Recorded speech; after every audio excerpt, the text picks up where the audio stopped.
Слушайте, я вам скажу, беда какая-то случилась. Это, если честно, я думаю, что это приколы какие-то от пациентов, которые присылают мне, что проблемы с храпом, с открытым ртом, когда ребеночек спит, с аденоидами, с зубками, начали решать заклеиванием рта на ночь. Ну, там, чем-нибудь, лейкопластырем, не суть важно. Я думал, это приколы, если честно. А это всерьез? Многие врачи это рекомендуют? Вы, блин, что, офонарели, что ли? Серьезно. У меня хорошая идея.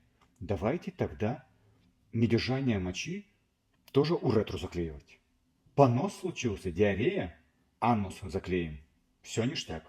Народ, ну вы думайте, пожалуйста, сами. Вы вместо организма решаете смыкать мышцы. Он разучится это делать сам. И тогда будут настоящие проблемы.